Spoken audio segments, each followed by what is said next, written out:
The name of the band is Emerald here on your St. Patrick's version of the Classic Metal Show. And this is Mick Neely along with Mick Aiken. Yeah. Rocking out with the Wrath of God. Very evil, man. Yeah, very medieval sounding. Yeah. Well, speaking of evil, one of the most evil bands out there that wear a lot of black leather and worship the devil, and they're still going strong, is the mighty Judas Priest. Well, some think they're going strong. Did you see that fucking dust up on Facebook this week? I did not. Oh, brother. Well, you're going to have Jackal call in. He was the target of it. So. Okay, well, yeah, I kind of want, but he did go see them, so I kind of want to get his thoughts on this. But I had a couple of thoughts here before we get to Jackal. Okay. But anyway, the new release is really stellar. I mean, it really is. It fits very comfortably in the back catalog, in my opinion. Sure. This is like Rat's Infestation after so many years. It fits very comfortably in the Rat catalog. Right. They did a really good job with it. And in my opinion, even though, Angel of Retribution and what was the most recent one? Redeemer of Souls. Redeemer of Souls. They're okay. They didn't grab me like this one did. Sure. I don't know. Maybe it was the production value or something, but this new one, this Firepower, is a very strong release from Priest. Right. And it's landed at the number 5 position on the UK album charts. All right. So they charted at number 5.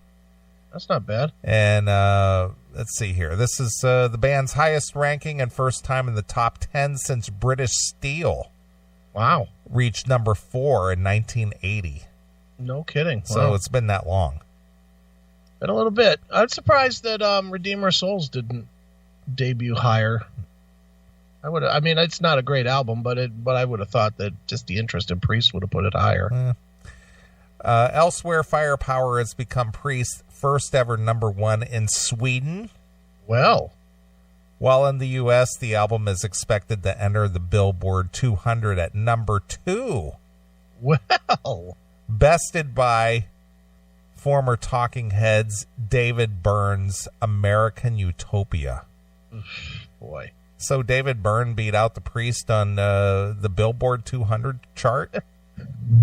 What does that say? The two fucking acts that have been going for 35, 40 years are number 1 and 2 on Billboard. Yeah, and I find it interesting because I got to be honest with you, I lost track of David Byrne a long time ago. I didn't even know he was still out there making music. Last I knew, he was burning down a house. Yeah, exactly. That's the last I heard of David Byrne. Isn't that him? Yeah, he's same as he ever was. Same as he ever was. Same as he ever was. That stupid video. Yeah. So memorable, but so stupid. Yeah, while watching the days go by. And that one, and Burning Down the House was a stupid video, too. Burning Down the House. Dumb. Never was a big fan of that, but apparently somebody is. That 30 fucking years later, it's on the top of the Billboard charts. No kidding.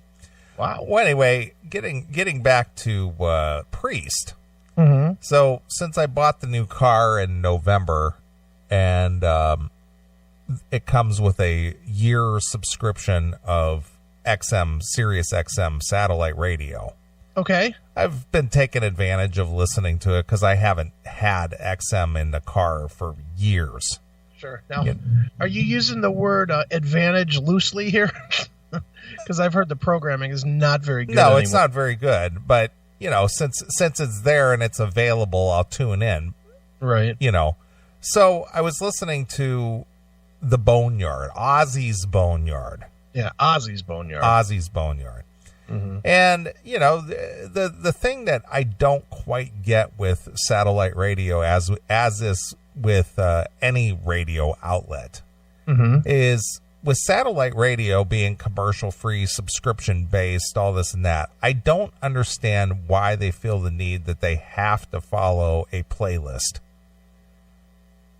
Yeah, I don't know. It doesn't make any sense because I would think that their quote-unquote DJs that they have would maybe have a little leeway and being able to pick some songs or something.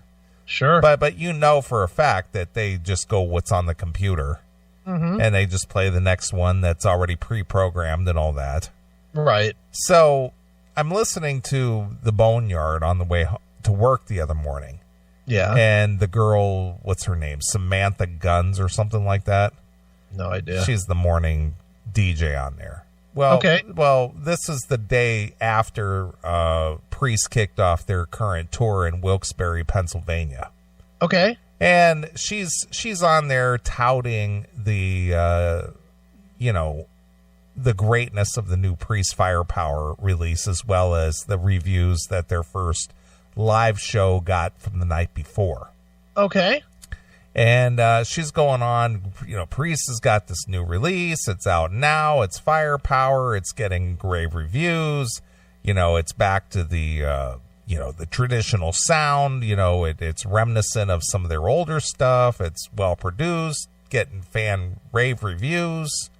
Their show kicked off last night in Wilkes-Barre. People are talking about how excited they are, on and on and on. Just talking up the new release.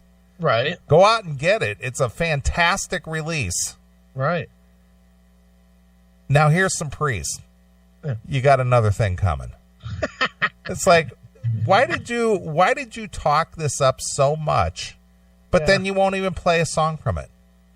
Yeah. Well, people have never heard that. You've got another thing coming. Yeah. So it's just, I don't get it. It's just like, if you're going to advertise or talk up a band's new release, why can't you just play one of the songs? Oh, because it wasn't what the programmers told her to play. At least she kept it on topic by talking a little bit about Priest. Yeah. So, but on shows, independent shows like here, when we were still playing licensed music, mm-hmm. we would actually play the songs. Obviously we're not getting paid to do it, but regardless of that, if I was talking up the new Priest record, I'm not going to dig something out from British Steel. Right. I'm going to play the new Firepower song or whatever song caught my ear that day. Yeah. You would think so. But nope, not going to play it. No. Well, there's relevance to that. Maybe next time she could talk up the current tour more and then play You've Got Another Thing Coming.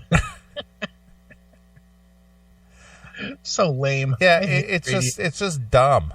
I mean, especially on that format, on that platform, they should be able to have that leeway to be able to do that. Well, I know unless it's a like a classic hits station, and it's identified as a classic hits station, I don't understand why you would ever play the songs that were fucking beaten to death. On Ozzy's Boneyard, even on in that platform, what would you rather hear from Ozzy? No More Tears or My Jekyll Doesn't Hide? I think I'd go with the fucking more deep track that maybe I haven't been beaten down with. I would agree. I don't understand the whole.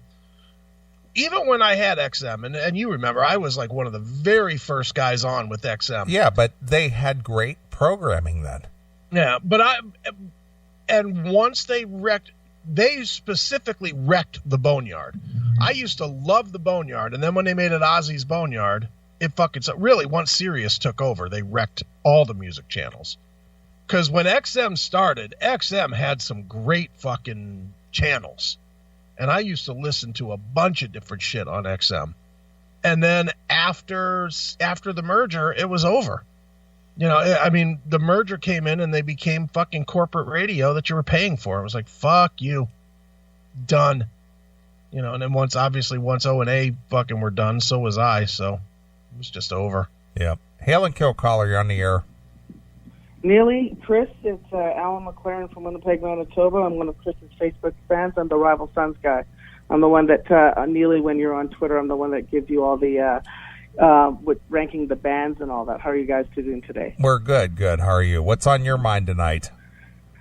Just to do Judas Priest, and I just wanted to say it's really been great hearing you guys talk and tout them all this time.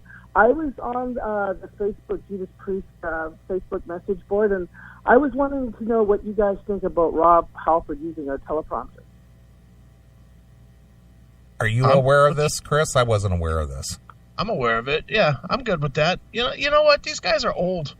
They're starting to lose. They're starting to lose their grip. If he wants to, and especially with the new songs, I mean, he probably doesn't have every word completely memorized. So I don't have the only time I would have a problem with it is if he stands in one place and reads. But if he's running around, he has to come back. If he has to come back to catch a lyric or something or can't remember it, whatever. As long as he still performs it well, I'm fine with it. Right. Yeah. So, Neely, what do you think about Firepower in general? I just kind of sort of tuned into the TuneIn app, so I don't know if you guys talked about it before. Well, I know think you're it's sort of talking about it now. Well, I think it's a very strong record. It's actually the record that I've been waiting for since Rob rejoined the band, back in 2005? Did he come? Yeah. Yeah. That would have been the record that I expected that they would put out when Rob came back. I was expecting something to come out the gate very strong, but in my opinion, anywhere from Nostradamus to Redeemer of Souls to whatever, I thought they were just kind of lackluster. This one here grabs me. I listen to that and I go, now that's Priest. Yeah, and also I think that they're playing to their strengths. Like, I think Nostradamus was all right, but I don't listen to it on a regular basis. I just cherry pick a couple of the songs. Redeemer and Angel were just kind of like, okay. I used to think that you guys were a little bit too harsh on production and all that. Now I actually see and hear a difference between Redeemer and Firepower, so I take that back. You guys are right on about production. Production makes a big, big difference. Yeah, you don't know who you're dealing with here, pal. Yeah, exactly. So, and I see that. I almost feel that certain bands need certain type of. If Redeemer's production was on a Deep Purple, I would accept it more because Deep Purple are more chill. But Redeemer of Souls felt, I don't know, subdued and chill for me for Judas Priest. But Firepower is like exactly that's how they should be. And if they continue on, which I don't know how that's going to be with Glenn Tipton having Parkinson's. I mean, they'd have to crank out another record within maybe the next 2 years because we can't say 10 years from now they're going to put out something that they should maybe stay with the same production team. Well, very, very well thought out and to the point. And let's face it, Andy Sneap is playing guitar with them. They're going to if they record anything again, it's going to be with him. So it'll be right. Chris, will you see it? You said you didn't want to see it, but you just see it now, just out of curiosity, just a live show? No, it was just in his area this week, and he did not go. And I could have gone for free. Right. I just want to ask one quick thing, and I'll let you get going with the conversation. Neely, you worked as a DJ several years ago, like when you were in your 20s. I was wondering, when you were doing the music for the clubs or whatever, when there wasn't like a band playing or anything like that, because I don't know what the situation was when you were DJing, if you were just DJing and there was no band, or if there was bands. I noticed that the DJs have this tendency to have the music super loud all the time to the point where you can't talk. Do you think there's any reasoning for that, or is it just laziness? You know what? I don't quite know if there's any thought process behind that. I just think that, especially when you're up in the DJ booth, you just move your pots up to the maximum volume, not overdrive it, but just to the maximum volume.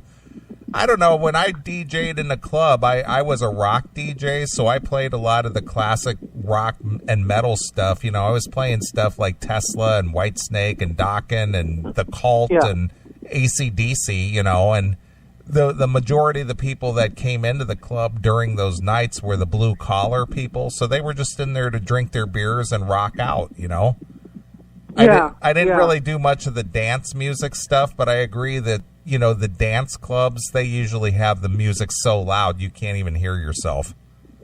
Yeah, exactly. I'm not saying everyone needs to have some big, deep conversation in the middle of the dance floor, but I'm just saying that's like when you're just around the bar and just like at the tables and all that. Like you can still hear it. And it could still be loud, but it's just super loud. Like there's just no point in talking. So, anyways, I'm gonna let you guys get on with the show, and I'll call in another time and rap to you about some other things more. And I just wanted you guys to keep a lookout for new Rival Sons probably happening in the summertime whenever they come out, and I might call you guys about that and see what you guys think about an upcoming band, Rival Sons.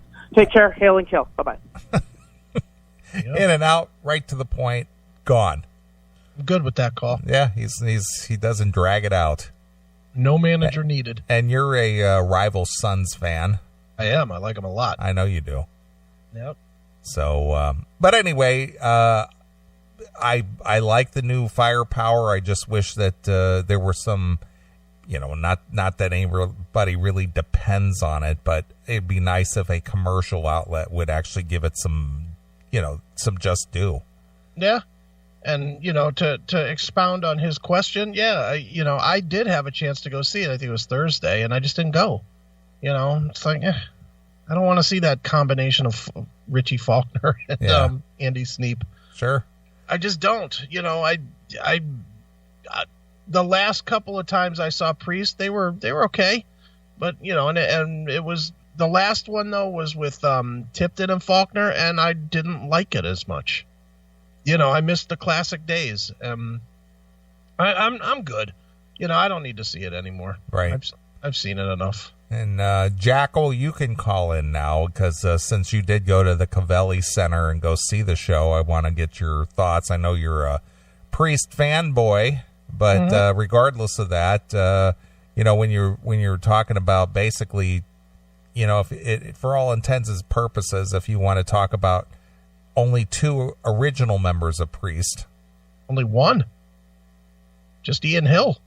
Yeah, that's true. I mean, if you'd want to count what's his name before Al Atkins. Al Atkins before Rob Halford.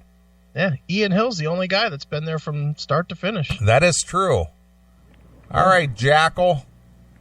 Hail and kill, boys. Hail and kill. So, as much of a purist as you are with the fuck there and no George Lynch, no Dokken, no Ace Frehley, no Kiss, and you went to a Priest show that, does not feature either one of the guitarists, but you still rant and raved about the show. Well, I will say, did I miss Glenn and KK? Fuck yes, I did. But the show was fucking awesome. I mean, they sounded good. Rob, it was the second day to the tour, so I figured they'd probably be, kind of on fire. But, I did miss them guys. I mean, it wasn't the same.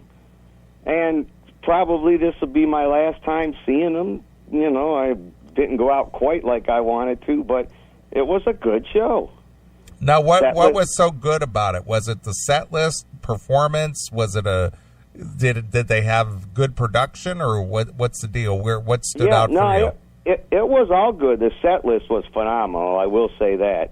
But I mean, they had that shit behind the the graphics behind the stage that was really cool. As they were playing different cuts, and but I mean, they did sound really good. I will say they did play The Sinner, which is my all-time favorite Judas Priest song, which I was kind of, to me, that solo in the middle, that's all KK. I was a little, that's why I had to get up and get a beer when they played that. But I mean, it did sound good. Don't get me wrong. I mean, Richie did a good job of trying to, I guess you could say, emulate KK, but that's KK's song. I was really surprised to see that was in the list. Yeah, and from what I saw, they had some cool songs that you really wouldn't expect. Stuff like Bloodstone or Saints in Hell. At least they're trying to do some different shit. That Saints in Hell was amazing, and I don't know that they've ever played that before. Yeah, live. If they have, never in my life. I mean, and if you go on YouTube, that Ken Kitt guy, he's put up some videos, and Saint in Hell was one of them. And oh man, I mean, you can check the stuff out. It's It is what it is. Obviously, it wasn't the best Priest show I've ever seen, but I mean, it is what it is. You only got Rob. I mean, Scott's been in the band 25, almost 30 years now, and Ian. So I mean, yeah, it's I'm not going to say I didn't like it, but I would have loved to seen Glenn and KK. Well, I think you made that point clear there, Jackal. So moving on to the actual record, Firepower. Thoughts on that? What are you thinking? 8.5, 9 out of 10. One of the better albums they've put out since, like you said, since Rob came back. Personal favorite is that Never the Heroes, I got to admit. I mean, I love Firepower and Lightning Strikes, but that Never the Hero, man, I think as right now, I mean, that's my favorite. Things could change. Will you have a listening streak for this album? You and Bill Peters still asking that question. Yeah, I won't. Actually, a few people have asked, and I said, I usually go about 6 or 7 years between a streak, so I got a couple of years yet. Yeah, a streak only works if it's a bad album. No, I disagree, but yeah, I know it was real easy to listen to Night Demon, and it was really easy to listen to Nostradamus. Ugh, no. It's still not easy to listen to that one. Ooh. Personal opinion, that's all. Right. But no, go ahead. Go ahead. No, go ahead. Well, what is this controversy on the Facebook? What was that about, Chris? I don't know who this motherfucker is, but thank you to Phil Ooze for having my back. But some cocksucker that's too lazy to get off his fat fucking ass and go to a motherfucking show and sit there and say it's not Priest, they suck, and everything else. Go fuck yourself, you dirty cocksucker, Timothy Edwards. Fuck you. That cocksucker sitting there telling me he's watching a fucking YouTube videos. Fuck you.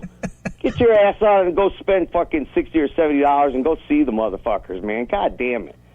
Well, how do you really feel, Jackal? You know what this guy's name is?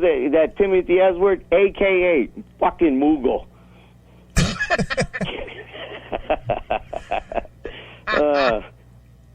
So what was the end result on this? I didn't get to see it, so I don't know, Chris. Maybe you could sum it up. What transpired there? Basically, this guy Timothy Edward, Jackal was saying how good the show was, and this Timothy Edward guy was like, "It can't be good. It's fucking fake. It's not Judas Priest. It's fucking bullshit." And I saw a YouTube video, and because Andy Sneap isn't Glenn Tipton, it's just garbage. That was kind of his thought.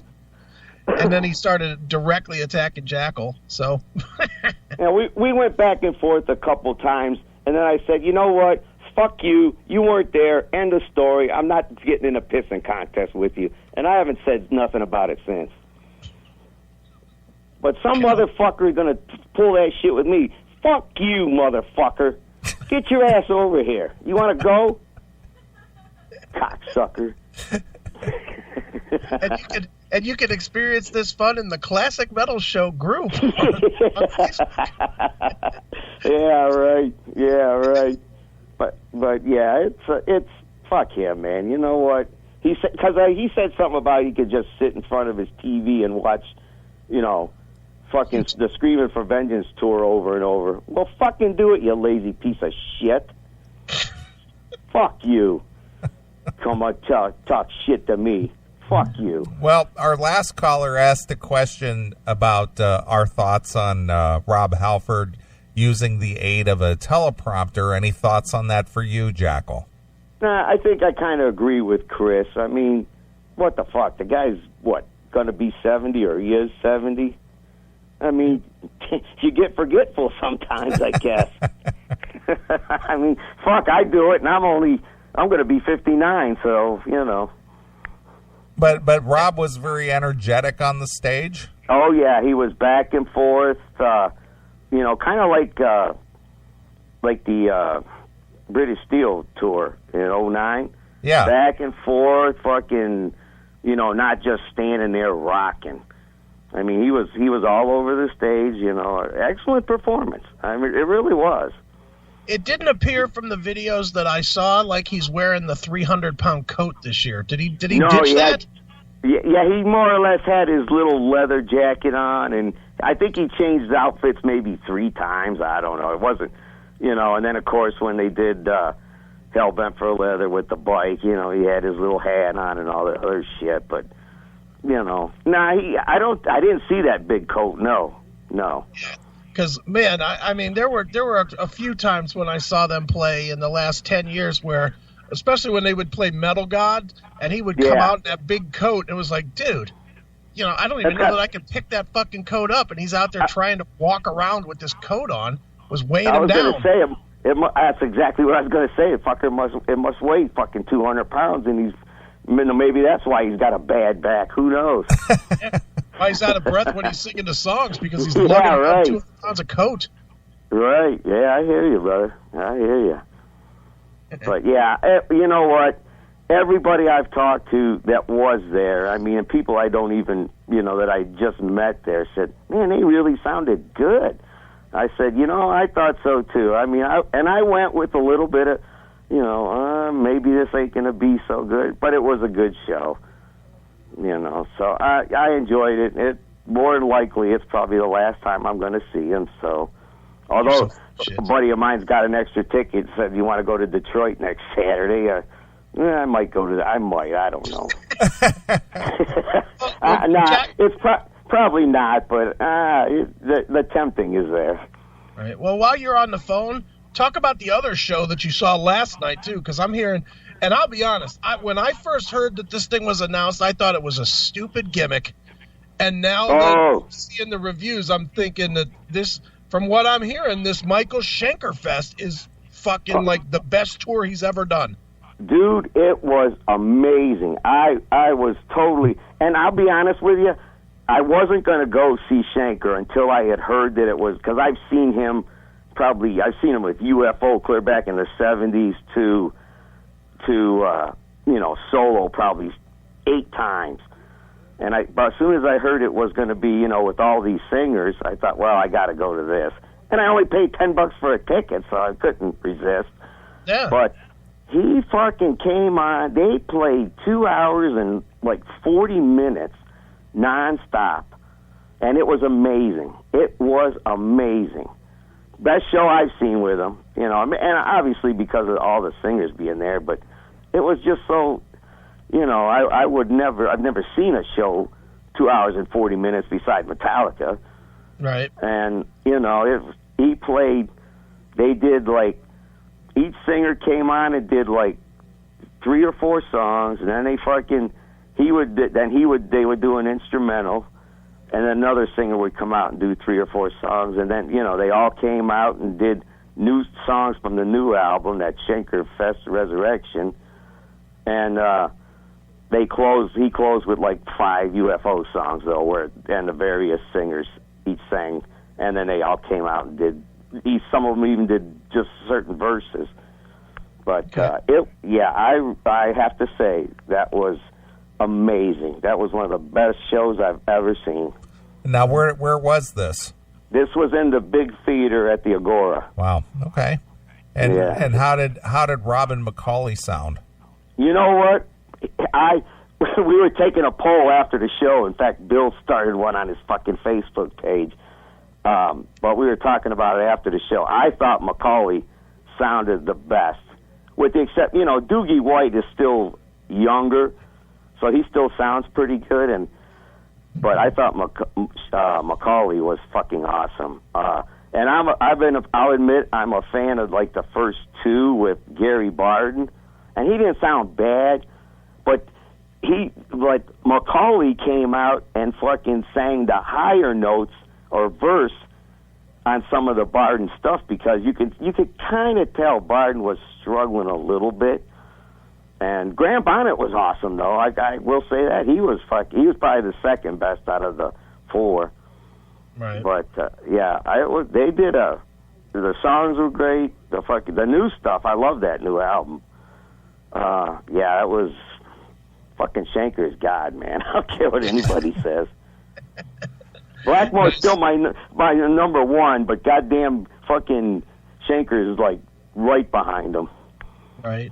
And did I hear right that he did take at least one moment to grab the mic and talk shit about Rudy Shanker? Yes, he did.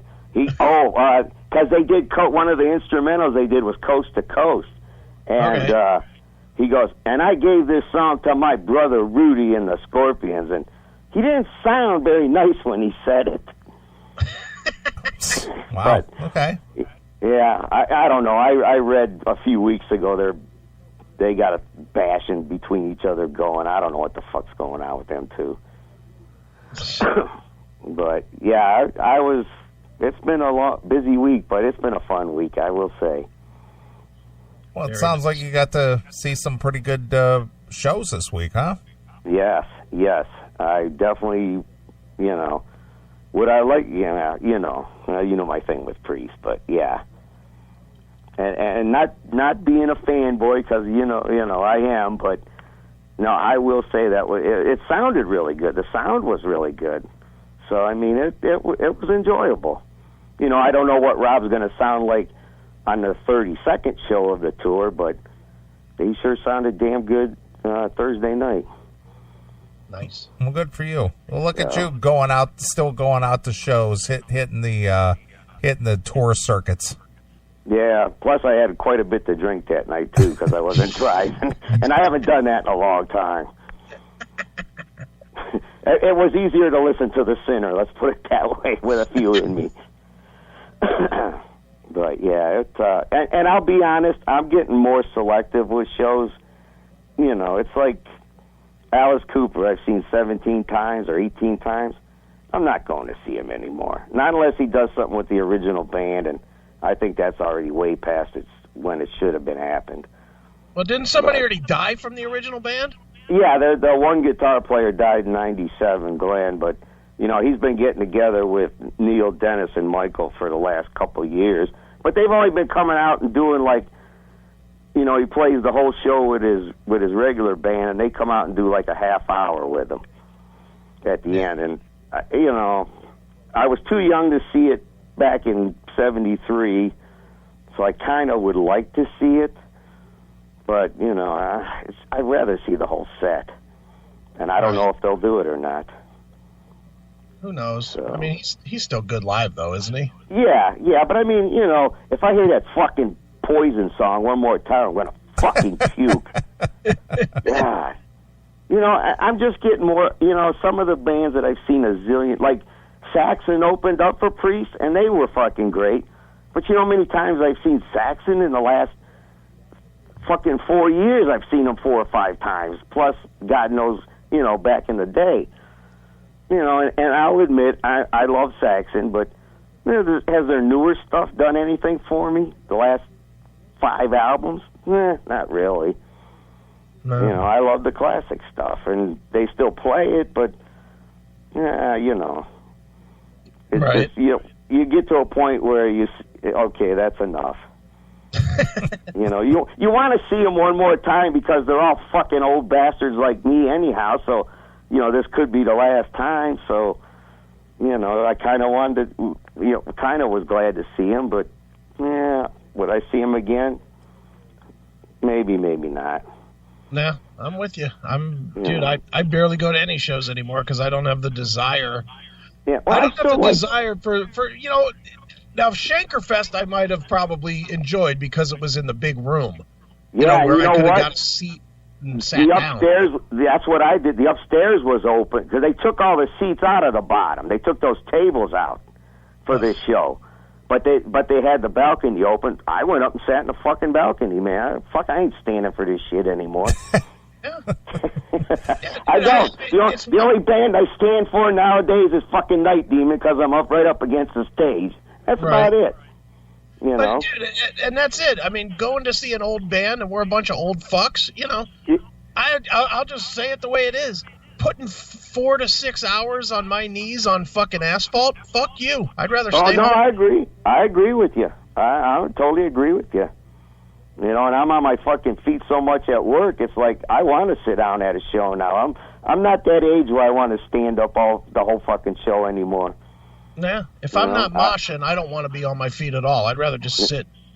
Right. I've never been a mosher, and anytime they start one, I'm always fucking. I'm towards the back, man. I'm not getting involved in that shit. I'm a little motherfucker, man. I get beat to shit. When I went, 3 years ago, I guess it was, I went to Fort Wayne and saw Seven Dust, and I got in the mosh pit. Oh, boy. And I got beaten so fucking bad.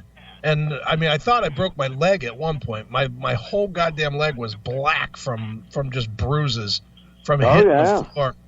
And I think that pretty much ended my moshing career. Because I was like, I'm too old for this shit now, and these kids are too young and fucking...